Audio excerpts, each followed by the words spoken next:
गुरुर्ब्रह्मा गुरुर्विष्णुः गुरुर्देवो महेश्वरः गुरुः साक्षात् परं ब्रह्म तस्मै श्री गुरवे नमः तस्मै श्री गुरवे नमः तस्मै श्री गुरवे नमः.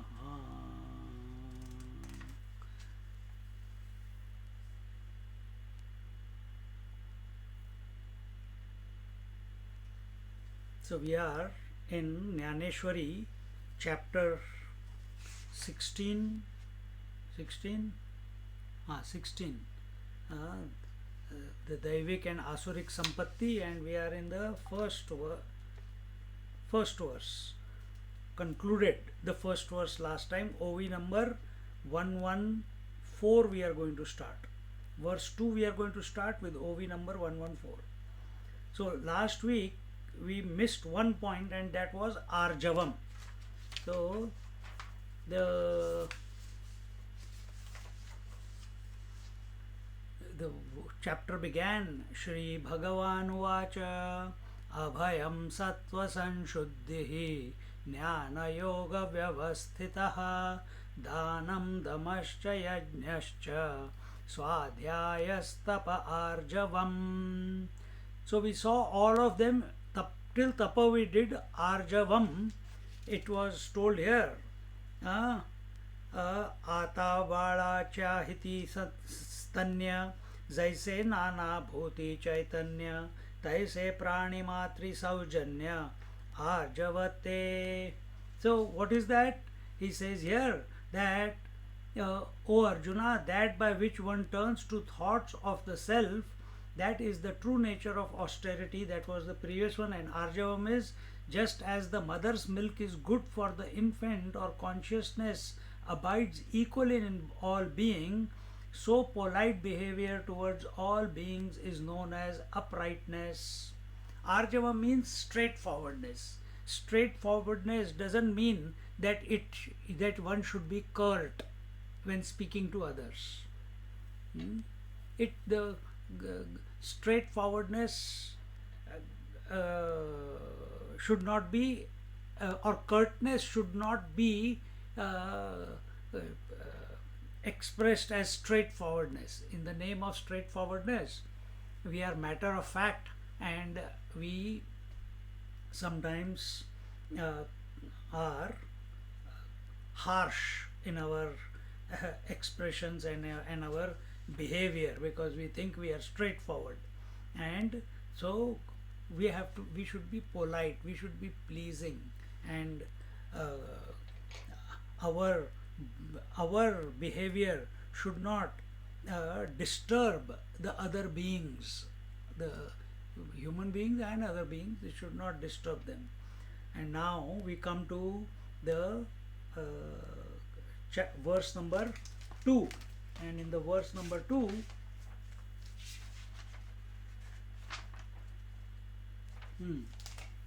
in verse 2 it says, you can repeat, Ahimsa satyam akrodaha, Ahimsa satyam akrodaha, Tyaga shantira paishunam, Tyaga shantira paishunam, Daya bhuteshvalo luptvam, Daya bhuteshvalo luptvam, Mardavam rira chapalam, Mardavam rira chapalam. So what is this? Ahimsa, non-violence; Satyam, truth; Akrodha, not becoming angry; Tyaga, renunciation; Shanti, peace; Apaishunam, not being like an animal; Daya, compassion; Loluptvam, lalach, greed; and Chapala means changing your when we are sitting So the legs are moving, hands are moving, again and again we are doing this, we are doing that, playing with the hair, or like we play with the dadi again and again. This is a chapalam. So it should not happen that way. And the yeah. So here Jnaneshwar Maharaj says, आणि जगाची या सुखोद्देशे शरीर वाचा मानसे राहाटणे ते अहिंसे रूप जाण आता तीख होऊनी मवाळ जैसे जातीचे मुकुळ का तेज परिशीतळ शशांकाचे. He says that now to conduct oneself with body, speech and mind with the sole object of making the world happy is the essence of non-violence. The bud of a flower, although pointed, is soft, and the moonlight, although lustrous, is cool. Similarly should be our nature. We should not hurt anyone by manasa, vacha, kaya, by mind, by our thoughts. Others don't know, but we are thinking bad thoughts. We are having lusty thoughts, passionate thoughts, angry thoughts, jealous thoughts. Others may not know. It will come back. Be careful. So, manasa, vacha, the speech, it should be pleasing, it should be, we should not hurt anyone by our speech. And then the third is the kaya, by body also we should not hurt anyone.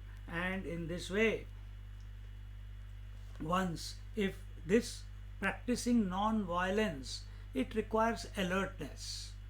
Every moment, either we are thinking or we are speaking or we are doing some deed in our every moment, and it requires a huge amount of alertness and vigilance, that what quality of thoughts are coming, what quality and what intonation of speech is there, what kind of actions are happening out of us. For that is one of the greatest tapas that you can do. Non-violence is one of the greatest tapas you can do. And in this way, when we are alert, we will come to know whether our thoughts, our speech and our actions are helping us or are detrimental to our growth. My interconnection is unstable. Are you able to still hear? Yeah? Can you hear? Yes, we can hear, but Okay. sometimes it is. Yeah, so something is happening. I don't know what is happening. It will settle down after some time. Okay. So second one is satyam. Satyam is now in the 116th OV.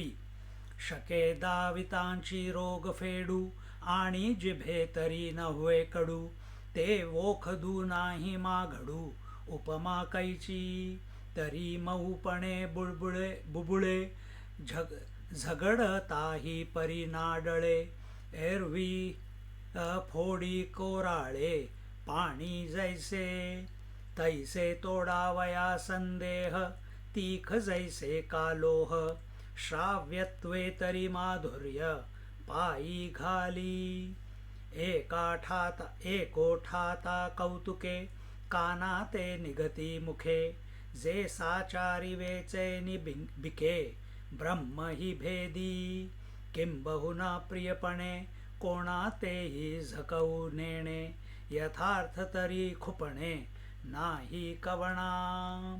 See how beautiful what we are doing is Bhagavad Gita, and this Bhagavad Gita commentary is in Marathi given by Jnaneshwar Maharaj. Some people are new, so this commentary is given by Jnaneshwar Maharaj, and we are taking that commentary and talking about it. And see, Jnaneshwar is famous for examples, And here see how beautiful example he gave for non-violence. Just like the bud of a flower, although pointed, is soft. So our uh, uh, motivation to be single pointed, we can be very rough. So when we are focused, it does not mean we have to burn everything around us, because focus will generate lot of heat. Single pointedness generates lot of heat. Just like the sunlight, when it is focused through a magnifying glass, it burns. Same way is us also. When the mind is we forcefully make it single pointed, it creates lot of unwanted waves around us. So be single pointed, but be soft like the pointed bud.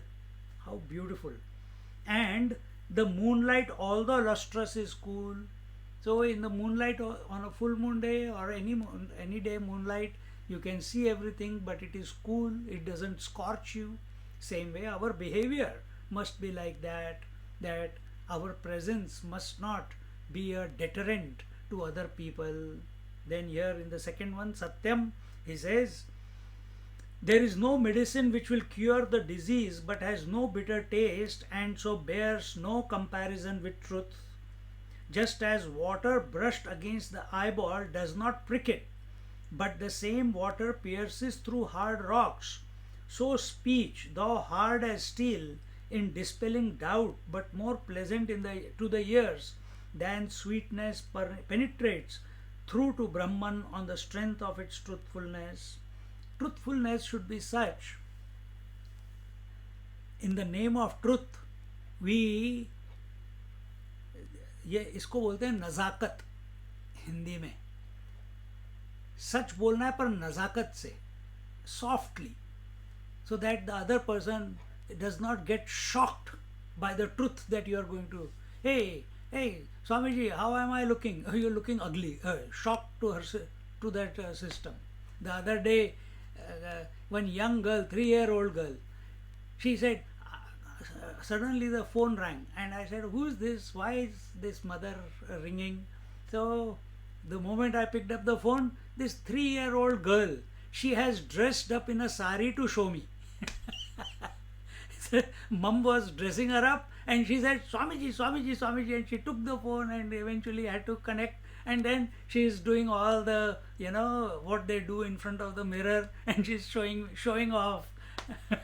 And then she's saying, Swamiji, please come for Bhiksha. So now, tomorrow again she will dress up probably when I go. So, Satya. We are talking about Satya.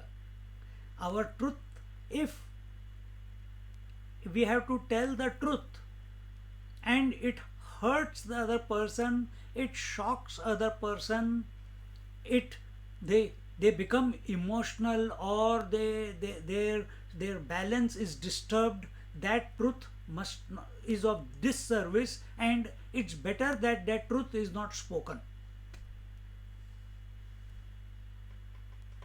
See, and if at all it has to be spoken, speak in such a way that the person very comfortably, gently comes to know the truth.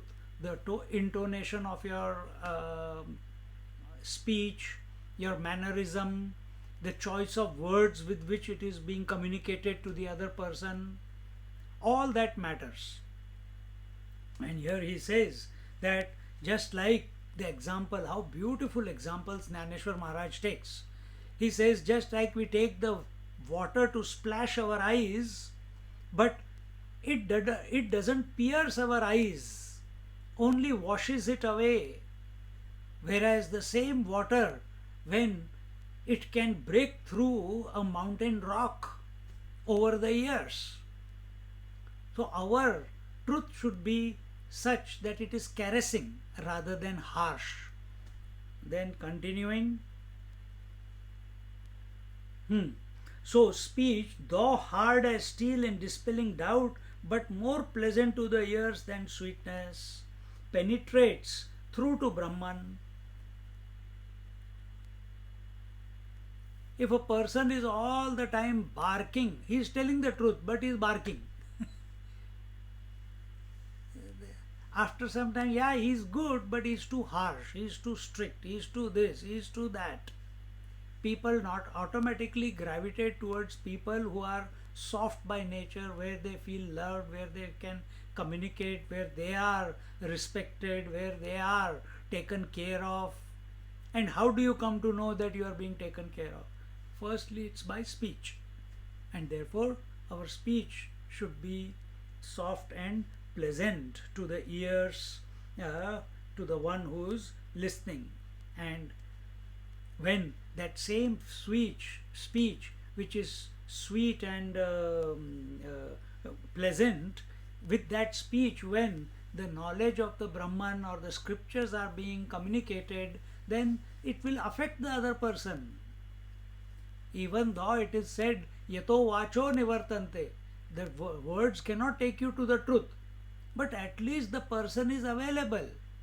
He is open because of the sweet voice, and becomes inspired to listen to the purport of the words that is being communicated.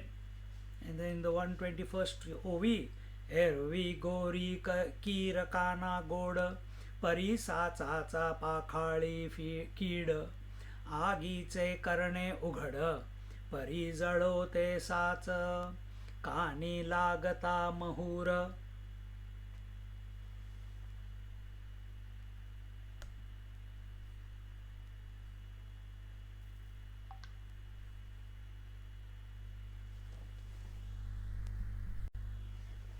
So he says that where are we? एको ठाता कौतुके कानाते निघती मुखे जे साचारी बेचैनी बिके ब्रह्म ही भेदी. Swamiji, you are on mute. I am on mute. Sorry. Okay. Now okay. Last few minutes also. Okay. I'll read it again. एको ठाता कौतुके कानाते निगति मुखे जे साचारी वेचैनी बिखे ब्रह्म ही भेदी. किं बहुना प्रियपणे कोणाते ही झकऊ नेणे यथार्थ तरी खुपणे नाही कवणा. I started from the wrong place. I am going to continue reading again from 121st OV. एरवी गोरी कीर काना गोड परी साचाचा पाखाळी कीड आगीचे करणे उघड परी जळोते साच कानी लागता महूर. अर्थे बिभाडी जिव्हार ते वाचा नव्हे सुंदर लावची पा. परी अहिती कोपोनी सोप लालनी मऊ जैसे पुष्प तिये मातेचे स्वरूप जैसे का होय. तैसे श्रवण सुख चतुर परीण मोनी साचार बोलणे जे अविकार ते सत्य येथे.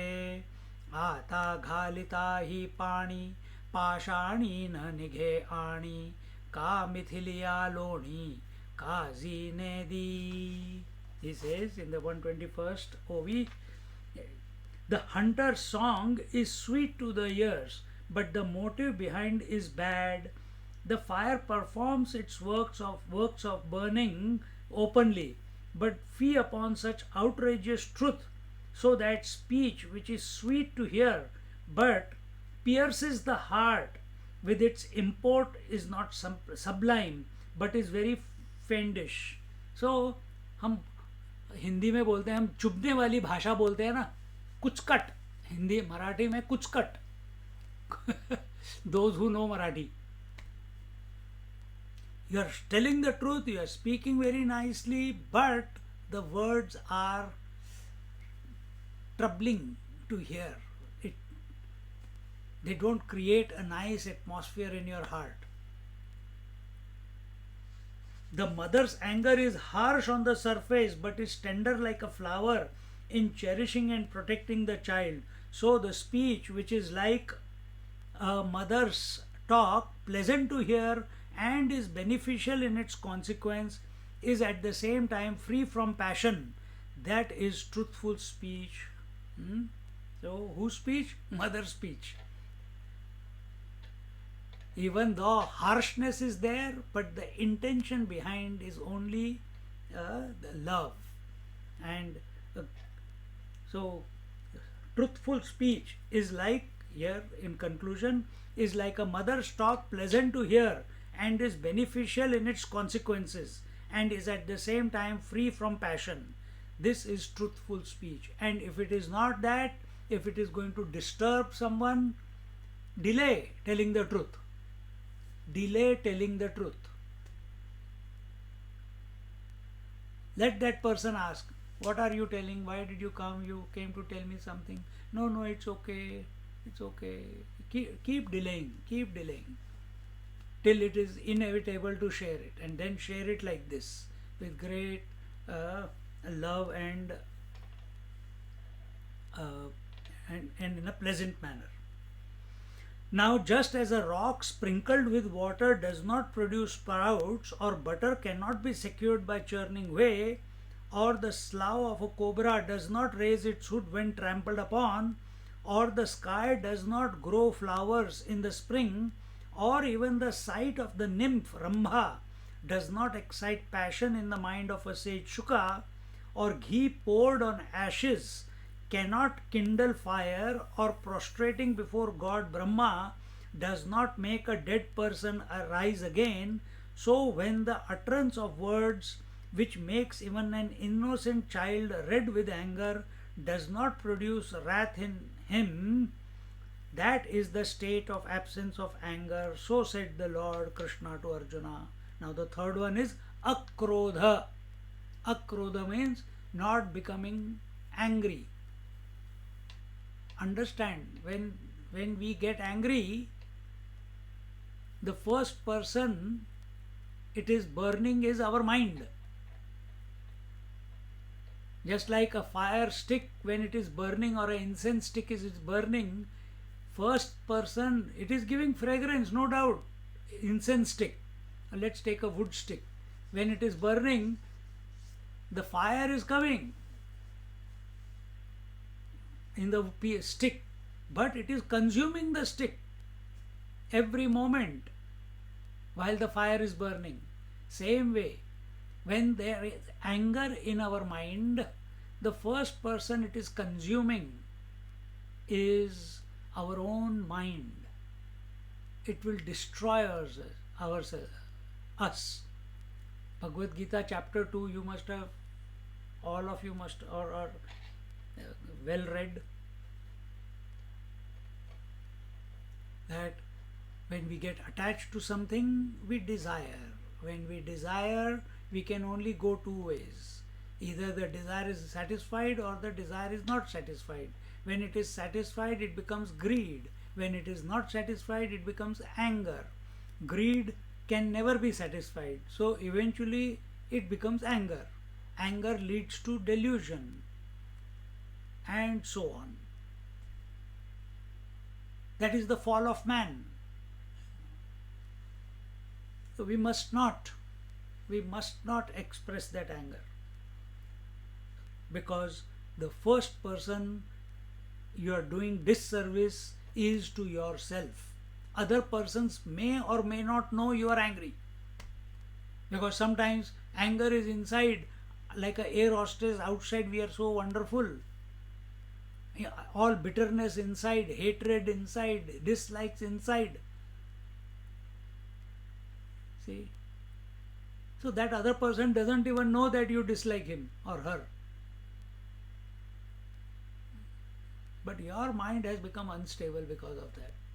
So you see how what wonderful set of examples Jnaneshwar Maharaj is giving here. He says from the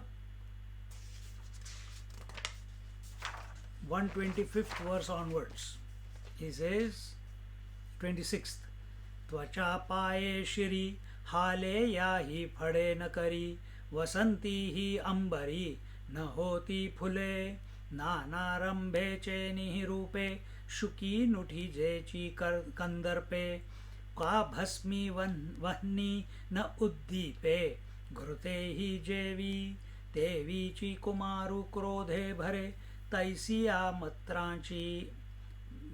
मंत्रांची बीजाक्षरे तिये निमित्ते ही अपारे मीनलिया परिघातया ही पाया पडता नुठी गतायु पंडुसुता तैसी नुपजे उपजविता क्रोधोर्मीगा क्रोधत्व ऐसे अक्रोधत्व ऐसे नावते ये दशे जाण ऐसे श्रीनिवासे म्हणितले तया. What did the Lord say? He said, he gave these examples.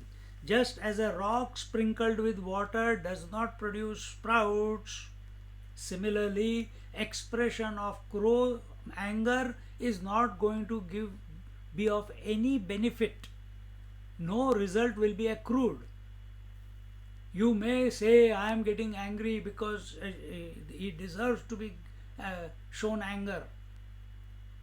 But the result is just like there can be no sprouts producing on the rock, so also you can't bring about a change by being angry. Or butter cannot be secured by churning whey. Or the slough of a cobra does not raise its hood when trampled upon. See? So when the fun of the cobra is trampled upon, it cannot raise its hood. It may have the poison. Similarly, our anger, we have to keep it in. Sort it out. Work it out within yourself rather than express it. We are all guilty of it, in different situations. The sky does not grow flowers in the spring, or even the sight of a nymph Ramba does not excite passion in the mind of a sage Shuka, or ghee poured on ashes cannot kindle fire. So even if some person, they are insulting you, they are hitting you, but you are abusing you, but you may do self-defense, but there is no anger inside you towards that person who is doing all this to you. That is very important. Don't justify to become angry. That's what Jnaneshwar Maharaj is saying here. Or ghee poured on the ashes cannot kindle fire, or prostrating before God Brahma does not make a dead person rise again. Similarly, once the anger has come out, you cannot take it back in. It has done the damage that it was meant to do. You cannot undo it afterwards.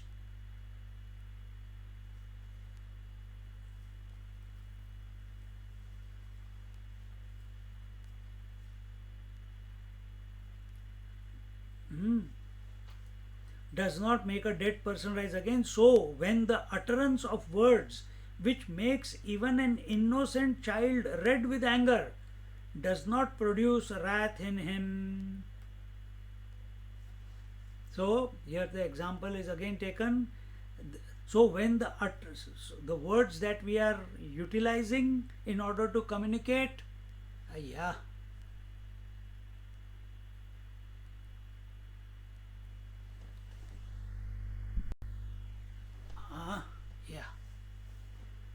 so does not produce anger in him. That is the state of absence of anger. So said the Lord Krishna to Arjuna. So we should be so that come what may that is happening around, we are not responding in a way that we become angry. Anger has never helped anyone, but destroy the person who is becoming angry.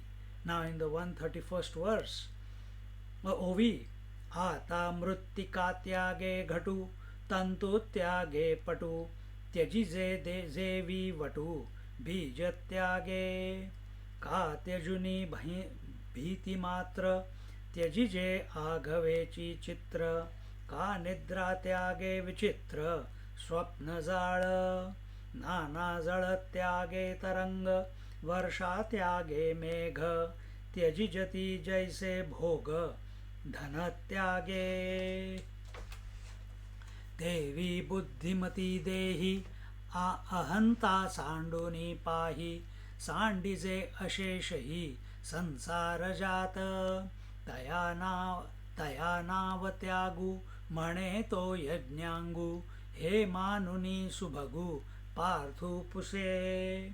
Now the next word is tyag. Tyag means giving up. Here tyag means, we keep talking about letting go, letting go, letting go. Letting go, nobody can let go. Here it is talking about renunciation. Renounce. Be indifferent to everything. What does renunciation mean? There is difference between tyag and dana. In dan also you let go what you have. In tyag also, in renunciation also, you let go everything that you have. So what is the difference? The value that we have when we are doing dan, I like this but I will give it away, no problem. So what we have done is we have shifted our attachment to that particular object and given it to another person, and that person gets attached. But the seed, the attachment to that object is still prevalent within your heart. In renunciation, there is no mamta left towards that object. So when we renounce, this is the difference between dana and tyag. Both are giving up something that they have. But in one the value is maintained, the attachment is kept within the mind. In the other, in tyag or in renunciation, it is given up in toto, nothing left behind. So let's see what Jnaneshwar Maharaj says. He says, now if one abandons the clay, one abandons the earthen pot. If one abandons the yarn, one abandons the cloth. Because mud is the base of the pot. The yarn is the base of the cloth. So if one abandons, and if one abandons the seed, one abandons the tree. So if one abandons the wall, sleep, water, rainy season and riches, one automatically abandons the painting on the wall, the dream, the ripples, the clouds, and sensuous enjoyments respectively. In the same way, enlightened persons relinquish the worldly affairs by abandoning the body consciousness. So they give up the gross body, subtle body, causal body. They stop living as the body. They stop living as the body. This is known as tyaga, relinquishment of fruit of action. So said the Lord to the enjoyer of sacrifice. See how beautiful? Tyaga.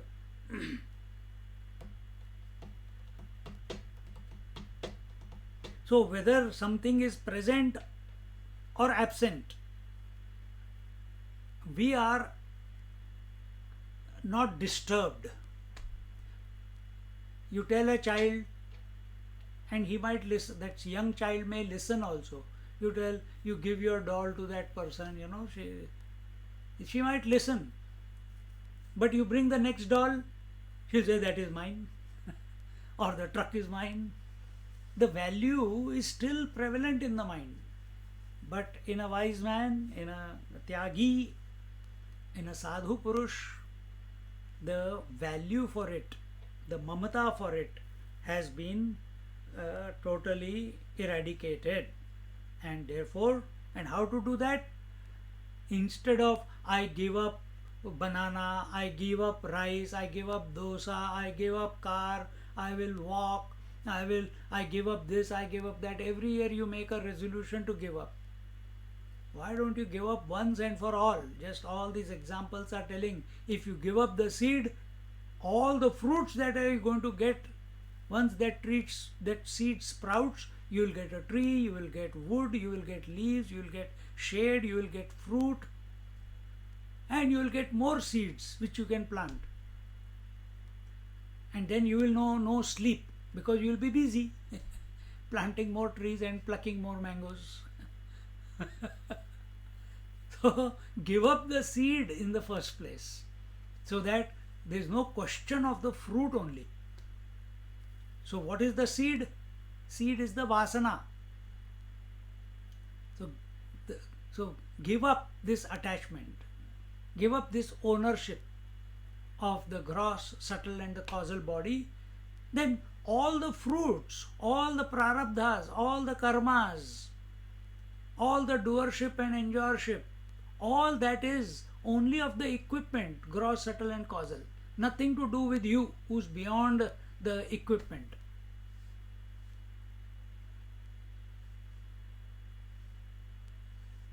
See, that is true tyag.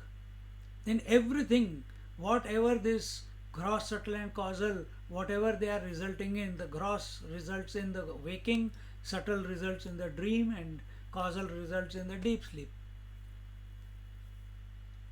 Then whatever actions the equipment is doing in each of these body, mind, intellect, the actions that are being done in waking and dream, and we are waiting for their results. What will happen to the stock market? What will happen to house prices? Corona lockdown is going on. No. You give up all the three, automatically all the resultant results of these three states, they will also become null and void. Then you are no more in the cyclical life, you are transcended.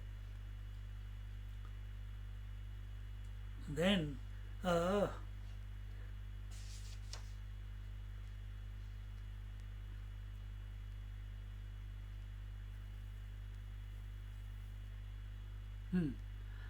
now here he says, Taya navat he manuni subhagu parthu puse. Now Parth, Arjuna, he is asking, having listened to this discourse by Krishna Bhagavan, answering his questions, he asks another question. And what is it? It's not given in the Bhagavad Gita. Jnaneshwar Maharaj is imagining that this question may have been asked. What is that?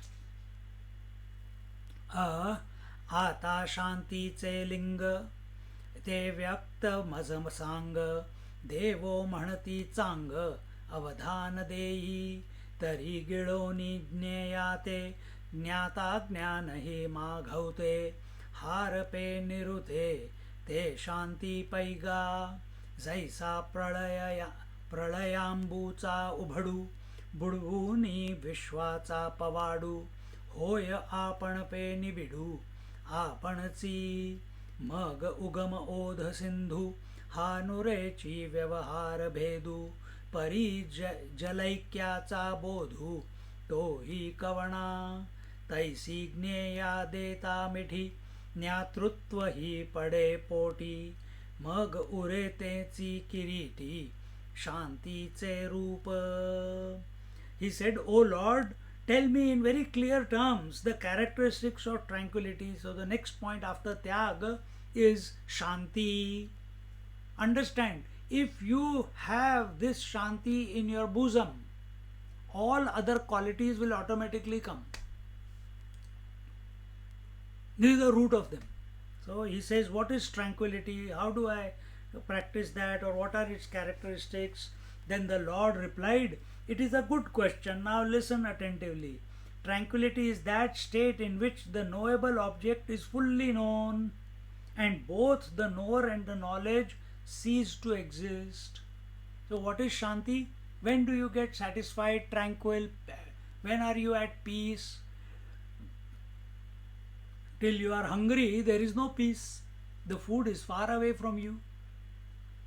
So, the urge, the activity, the thinking, when will I eat, when will the class over? I hope Swamiji finishes the class exactly at 9 o'clock, so I can straight away dive into the idli dosa that is lying there,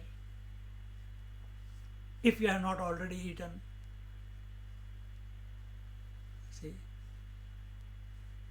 So where is Ashanti? Ashanti is when the subject and object are separate. When do you get disturbed? When you are not getting the sleep. You are thinking of the sleep, but you are not getting the sleep. Then you get disturbed. Ashanti. When you are thinking of food and you are not getting food, or it is far away, or it is taking time to cook. Ashanti. Okay, food is cooked. Or you are in bed. Has it brought Shanti? No. You have to become one with it. So you, the eater, the hungry person, and the food, it has to become one. When it becomes one, the knower of the object and the object known, they both become one. That means that the subject and the object are no longer separate from each other. Then there is Shanti. You who is wanting to sleep, as long as that sleep is separate from you, Ashanti. Once you have become one with it, then the knower of the sleep does not exist. He has become one with the sleep. And when in this manner, if we understand what we have just now talked about, Shanti, then when something comes in front of you, do not have biasness, do not judge, do not see it as separate. Be absolutely calm, non-judgmental. This is how Mahatmas know everything about everything. So here Krishna Bhagavan says, where? Tranquility is that state in which the knowable object is fully known. How do you know it fully? By becoming one with it. So also with this Bhagavad Gita. Don't collect information. While listening, become one with it. While speaking, become one with it. See, many times you must be seeing when you are eating food and the TV is going on. Neither you are watching the TV 100% nor you are eating 100%. And what is going to happen? Ashanti. Then what is to be done? Choose one. Eat 100%. Your attention must be as the Brahma Arpanam Brahmavi Brahmagnav Brahmanahutam. Either your attention is there, that the Brahman is picking up the food, Brahman is mixing, Brahman is today, be happy. Brahman is wanting dosa, is having dosa today, idli tomorrow. Now it is putting, the Brahman is putting into the mouth, that is also Brahman. Oh, after some time, Brahman doesn't want to eat anymore. Why? Brahman is satisfied. Brahman is always satisfied. But the one who did not know Brahman, he was dissatisfied, therefore he wanted food. Now that the food has become one with the person, now he is satisfied. See? So don't move away from yourself under all sets of circumstances. This is the sadhana. Under all sets of circumstances, whatever the world may throw at us, and it's always throwing something or the other at us, always maintain a calm poise.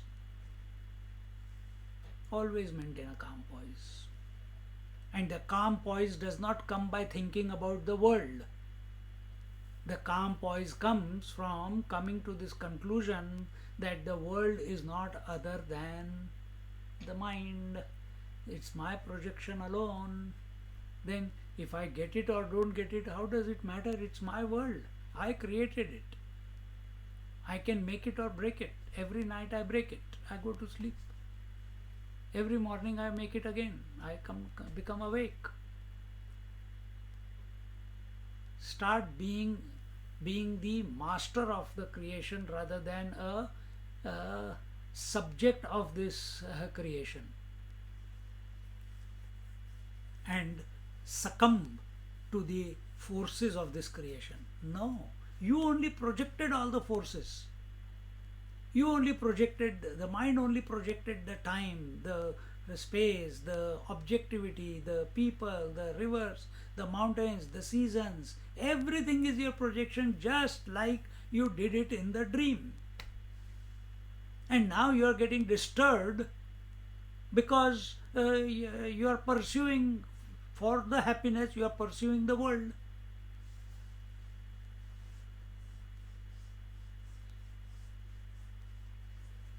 Just like when you wake up, the dreamer and the dream world, which it was hankering after, it becomes one the moment you wake up.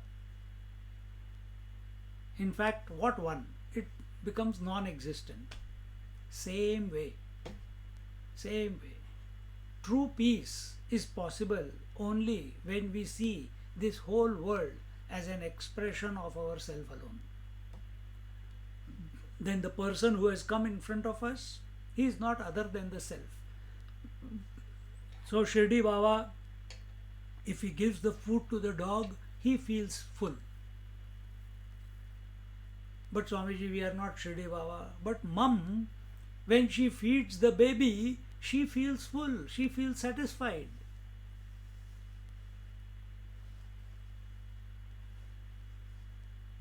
She feels satisfied because the child is satisfied. Every mother goes through that experience. All the men will have to take birth as a woman next life and then experience this. Because man cannot experience.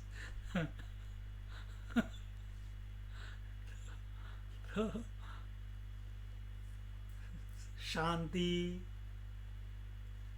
Next क्या है? हाँ,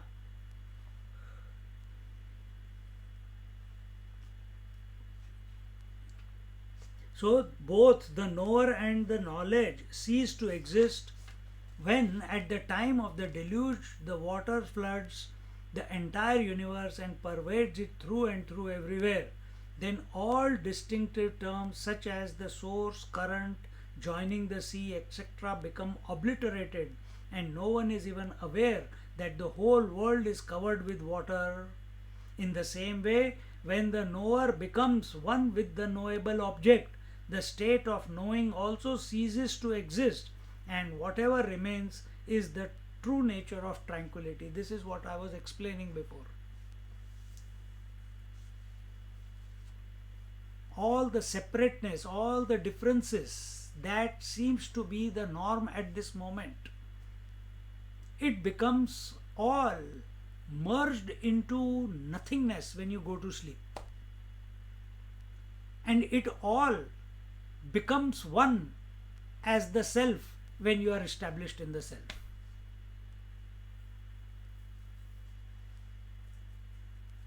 So we move around in this world as the Triputi, the knower, known, and the knowledge.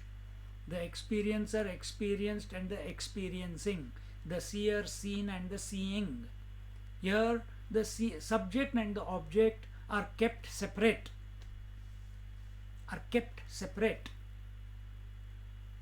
And this is the journey which we have mentioned many times when we chant the name of the Lord. Best way, chant the name of the Lord. When you are chanting it loudly by your mouth, Om Shri Ram, Jai Ram, Jai Jai Ram. See? Maybe you have a statue in front of you or a photograph in front of you. The word Ram is in your mouth, the photograph or the speech is there. Then as you keep, if the bhav is correct, you will migrate to the next subtle. From gross you will go to the subtle. You will go to the madhyama. And what is the beauty of madhyama? The word, the speech, the name and the form that is corresponding to the name, both are in the mind. That is the dream state.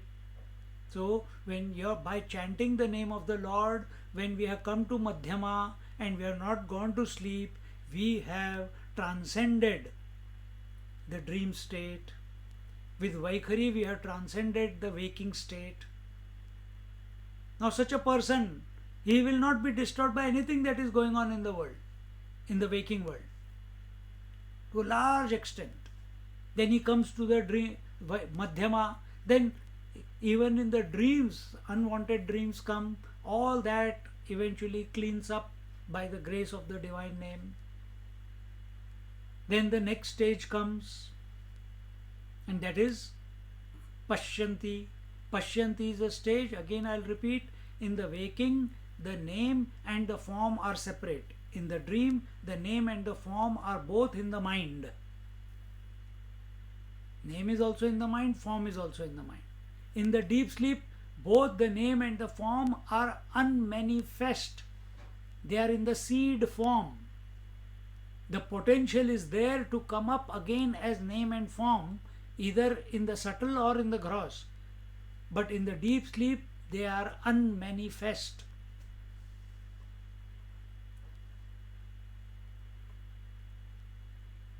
If you can be awake in that Pashyanti and not go to sleep, then it is called Nirvikalpa Samadhi.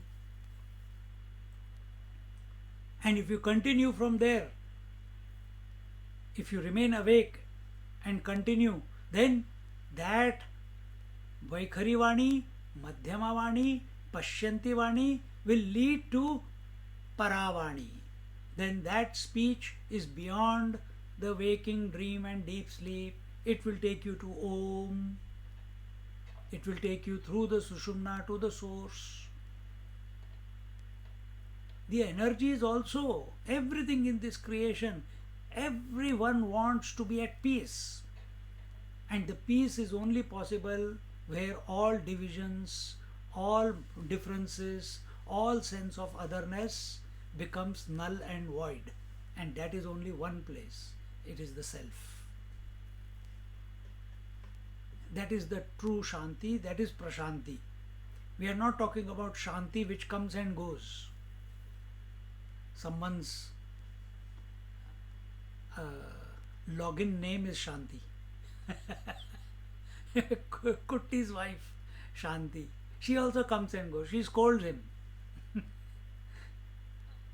But we are talking about Prashanti, which transcends Shanti and Ashanti. It's not a temporary one. So what is the rule? Do not, in and through your daily living, do not forget the core of yourself, the self. And at least make believe, if this is what Gita is saying, this is what Ramana is saying, this is what Amrita Anubhava is saying, this is what Vivek Chudamani is saying, at least make believe. Start thinking. Just like you start thinking you want to be a doctor. You were not born a doctor. You kept the goal in front of you and you worked towards it. You worked towards it. But you never forgot the goal. That's why you are a doctor. That's why you are an IT professional. Or that's why whatever profession you are in. That's why you are married also. That's why you are having children also. So same way, in the back of our mind, always the goal of the self, that I am the self and this entire creation is expression of this self alone. You may not understand it, you don't understand the mechanics of it, it has not clicked at the moment. Sometimes we have explained so many times through Vivek Chudamani, through different scriptures, but everything doesn't stick. Too much data.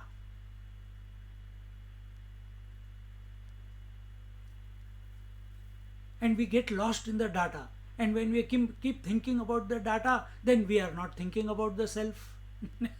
That is the problem.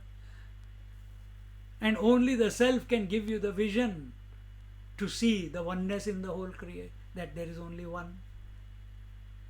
So in and through the entire world, maintain a poise, maintain an equipoise, not make a commitment to yourself not to be disturbed by anything, by anyone's thought, word or deed, by any experience, by any contact, by any object, neither by heat and cold, nor by hunger and thirst, nor by likes and dislikes, nor by praise and insult. Make a commitment to yourself. Because every time we react, our energy is getting dissipated. Every time Shanti is not there, contentment is not there, Samadhan is not there, Shanti is not there, the energy is going into seeking Shanti from some object. It is your nature.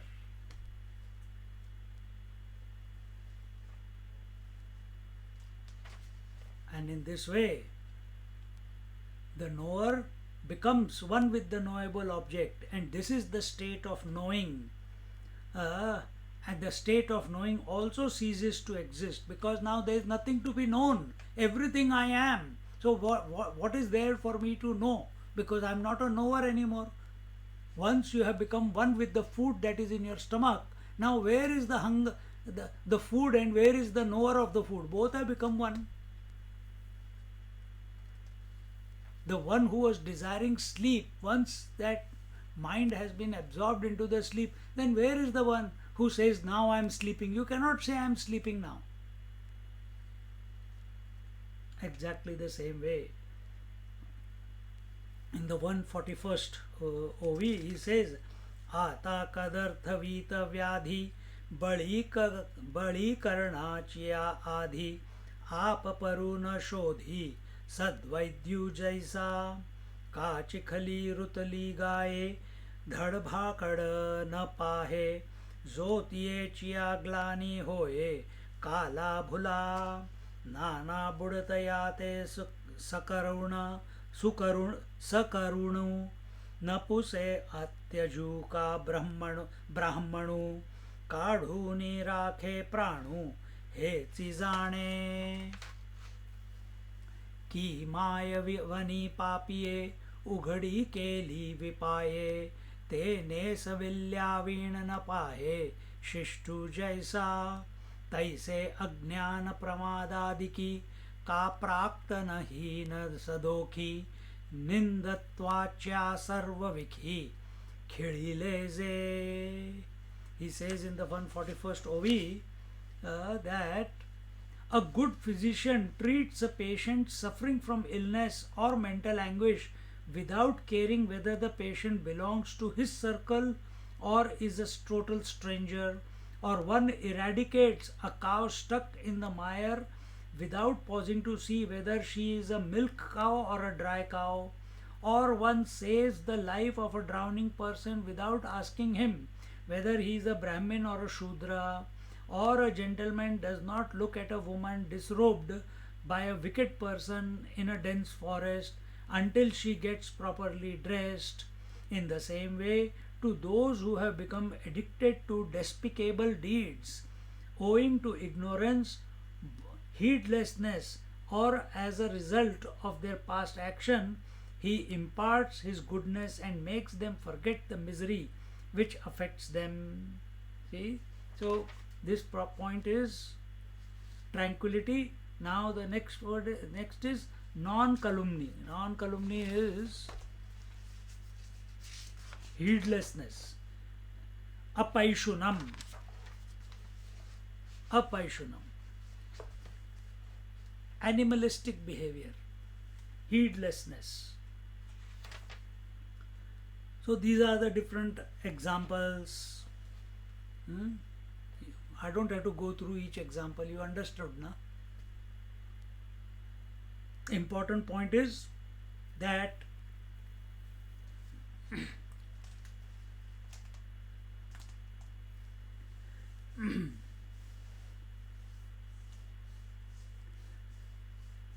that when we are interacting with people, this is our another way of looking at it. When we are interacting with people, do not bring out the shortcomings of the others in front of everyone. Take them away, tell them whatever you want to tell in a proper manner. But in every person there is good as well as bad. So where is our attention? Up. Paishunam means you are bringing out the animal out of the other person every time. In fact, not the other person, out of yourself, because you are always thinking about the negative. How that person is not good, how that person did not give the money, how did that person did this, how that person did not do that. But there are many positives also in that same person.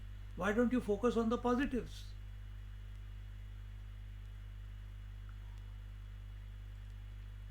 You can read these examples yourself. That, where are we? In the same way, to those who have become addicted to despicable deeds owing to ignorance, heedlessness, or as a result of their past action, he imparts his goodness and makes them forget the misery which afflicts them. So, person says, this is a typical example. If a person comes and says that, I got an ache in my back, Swamiji, and I say, Acha, you have to be very careful. This ache can become a debilitating disease, and you have to be careful. I know another person who had this pain, and now that person is stuck to the bed, can't even stand up. Now you are inspiring that fellow, or you are discouraging them, making him so afraid.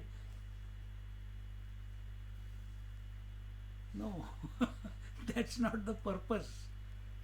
For whatever reasons, someone has become angry, someone has become jealous. These things happen. They happen because some people are very good and they don't know why they acted in a particular way. They say we are never jealous, but I don't know where this jealousy came from. Came from past life actions. Story over. Forgive and forget. Move on.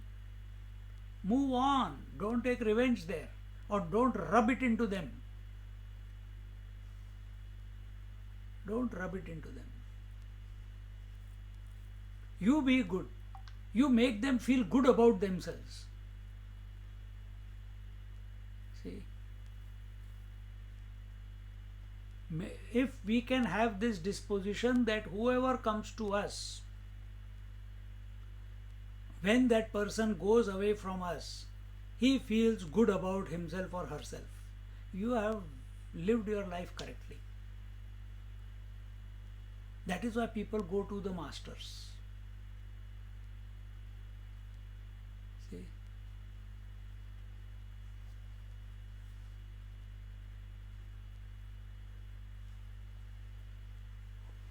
That's why they go to the masters. They know they are not going to enjoy our misery. Common man enjoys other people's misery and feels he is lucky that he is not in that position or situation. Think. You may not say it, you may not display it, you may not display that, but in your heart and heart, you are feeling that, thank God I am not in that situation. And other people, they are sadistic, they enjoy troubling others. अच्छा तेरे को ऐसे और करके देता हूँ दे. So here he says, continuing in the 145th,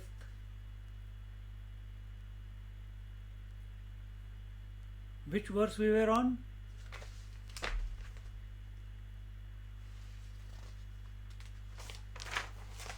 Hmm.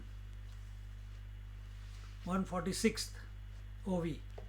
तया आंगीक आपुले देवनिया भले विसर विजती सले सलती तिये अगा पुढिलाचा दोखू करुनी आपुलिये दिठी चोखू मग घापे अवलोकू तयावरी जैसा पूजुनी देवो पाहिजे पैरुनी शेता जाईजे तोषवनी प्रसादू घेईजे अतिथीचा तैसे आपुलेनी गुणे पुढिलाचे उणे फेडूनिया पाहणे तयाकडे वाचूनी न विधिजे वर्मी ना तुडविजे अकर्मी न बोलविजे नामी सदोषीतिही.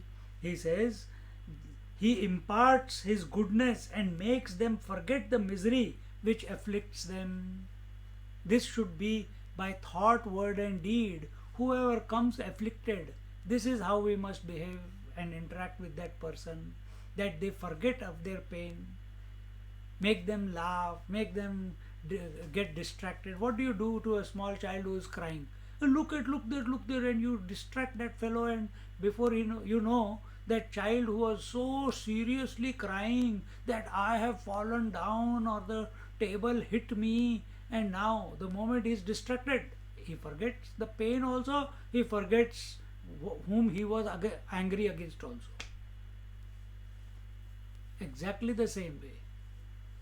Every person wants to be understood, wants to forget all the bad that is happening in their life. And if we can be instrumental in that, when we are moving around in the world, then we are living Bhagavad Gita in our life. This is practical. Just a simple example, looking at you guys, when a person comes to you as a patient in a surgery, you don't make him more miserable and send him away, do you? Huh? You give some solution. Yeah, it's okay, don't be so serious about it. Then you talk about something else and talk about lockdown, this, that, or crack a joke here or something else. And half the oldies, they come to the surgery only for that purpose only. They want to talk. They want to forget their misery. They want, if someone is a good listener, they enjoy. They will go again and again. They don't mind Medicare paying for it. See? Now, if that is the case in the surgery, or that is the case at work, you can't be negative oriented at work. You will lose your job very quickly. You have to be solution oriented at work. So why not that habit be carried out in your daily life when you are not at work? When you are with other people, when you are on the road, when you are in the shopping center, why that attitude is not there? Or with your friends, or with your children. We must maintain that. Solution oriented, positive oriented. Always find a solution. Always make sure that the person goes away feeling good about himself or herself, including a child. See? Not you confuse them further and then send them away.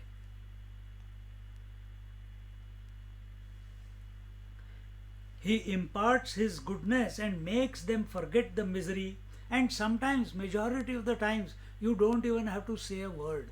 You have to just sit silently and listen to people. And once they have poured it out, whatever they need to pour out, can you hear? Yeah.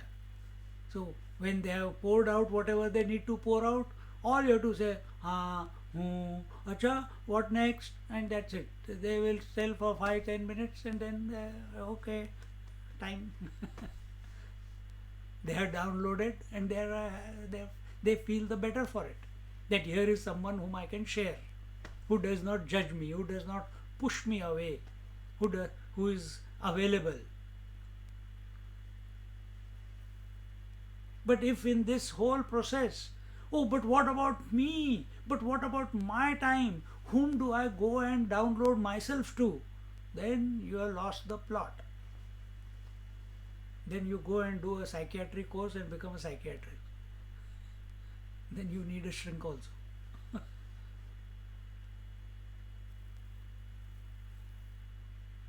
Grandmothers in joint families, even today also.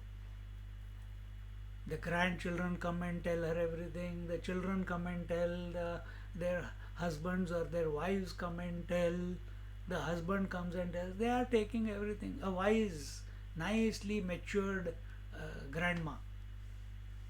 She listens, everyone comes, she becomes the center. Everyone comes and shares everything with her.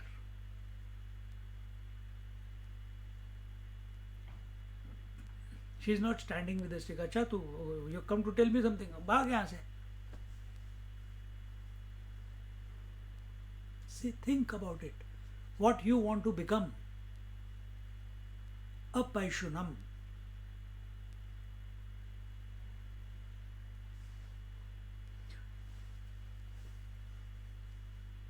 Another thing, another way you can put it is not bringing out the shortcomings of others in public. Don't make them feel embarrassed just because you know something about them. See? And we have all done this unknowingly somewhere or the other. Apaishunam. Here he says that he purges the deficiencies of those who come to him by his glance and then looks at them with favor, just as one offers worship to God and then fixes his mind upon him, or one sows the seed and goes to the field to protect the crop, or as one satisfies the guest and seeks his blessings, so he looks at others after making their deficiencies good by his meritorious conduct. Krishna did not look down upon Sudama. He gave him all the respect. He washed his feet, he gave him good clothes, he gave him food.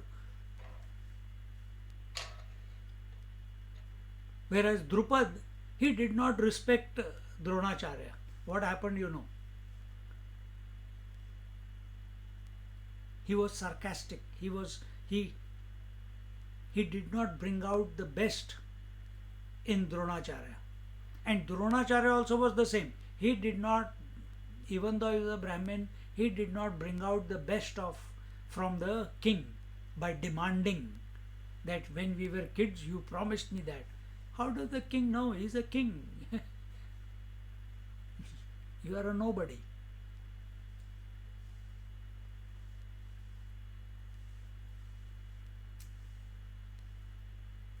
Not only this, but he does not taunt others for their follies and does not involve them in wicked deeds, nor does he point his finger at their shortcomings. Exactly what I was saying.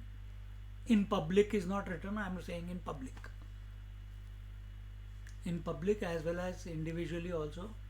Don't make a person feel low in his own eyes. Don't take his self-respect away from him.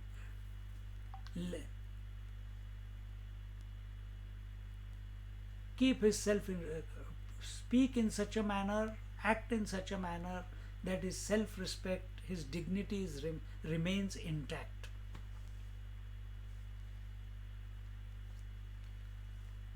If you take away that self-confidence, self-respect, dignity, if you take that away from the person again and again and again, he will commit suicide. He will become so hopeless. And it depends. He respects you, he looks up to you, and you and never expected that from you. And you say something like that, and that goes and takes, the seed goes and takes place in his heart and mind and keeps eating him from inside. Masters also do something like that, but for positive purpose.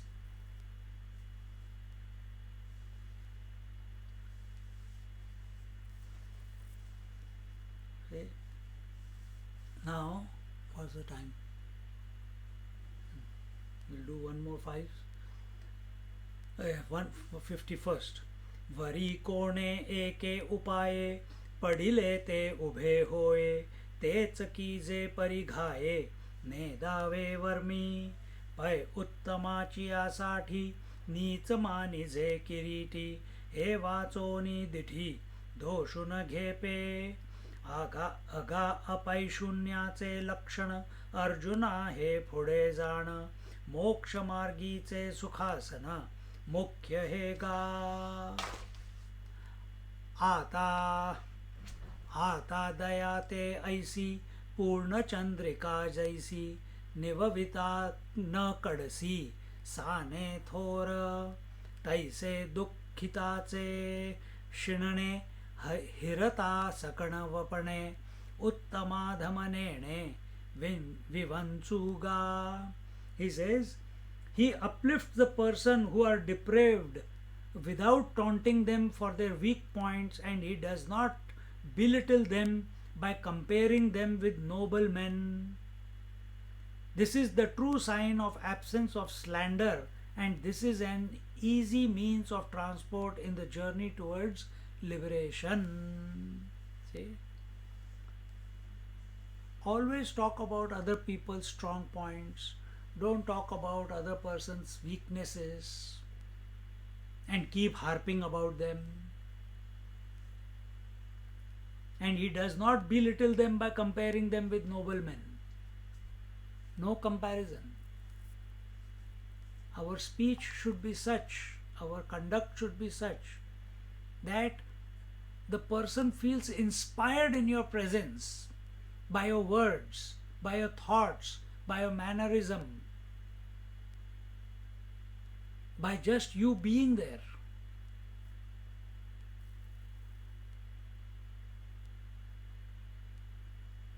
This is the true sign of absence of slander, and this is an easy means of transport in the journey towards liberation. See? If the whole world, if the whole creation is nothing but the self, if that is what the realized master is experiencing, I'm just seeing what we did yesterday. If that is what his take is, how can there be anything inauspicious in the creation? How can there be anything inauspicious?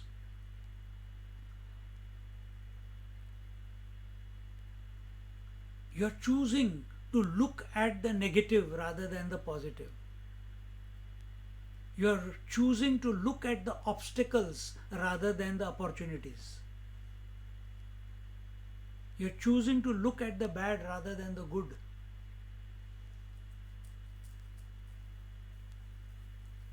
If you don't want that for yourself, why would you want that for anyone else? It's not worth it.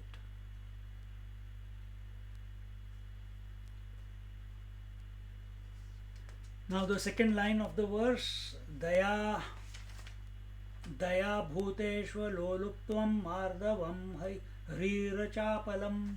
This we'll see in the second line, we'll see it in our next verse. Today we saw ahimsa, non-violence, satyam, truth, akrodha, no anger, tyaga, renunciation, shanti, peace, apaishunam, slander.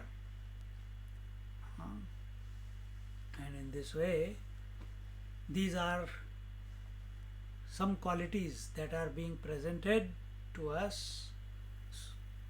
Remember again the context in which these qualities are being given. Arjuna says, I understand till the 15th chapter, Purushottama Yoga. I understand the Uttama Purusha, the Supreme Person. Whatever you have said, I understand. Then why is my mind not steady in it? If I understand that I am the self, I'm convinced, there's no doubt about it. Then why is my mind not sticking there? Why is my mind not surrendering to it? Why is it choosing not to think about and remain in its, surrender to it? So, Bhagavan Krishna in the 16th chapter is explaining this mind. There is Daivi Sampatti and Asurik Sampatti.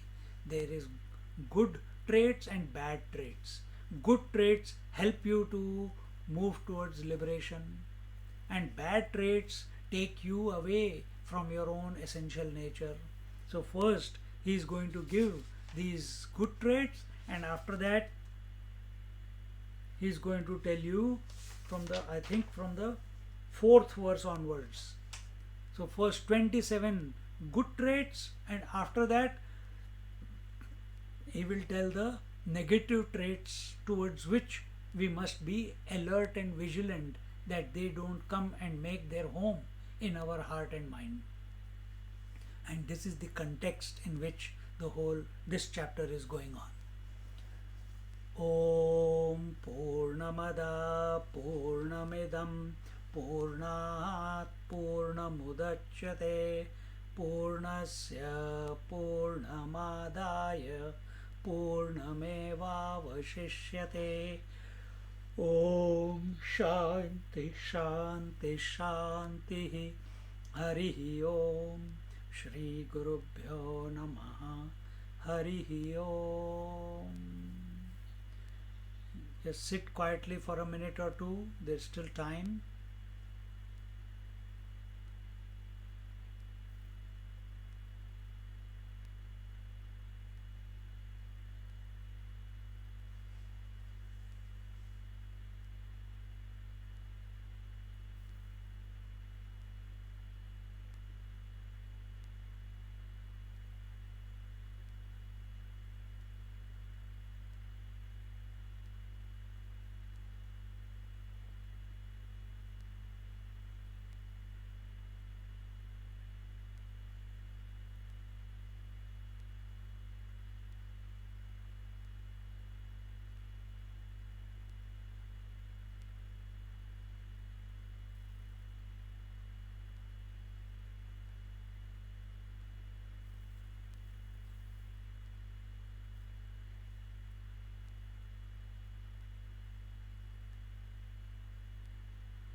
स्वस्ति हरिः ओम श्री गुरुभ्यो नमः हरिः ओम.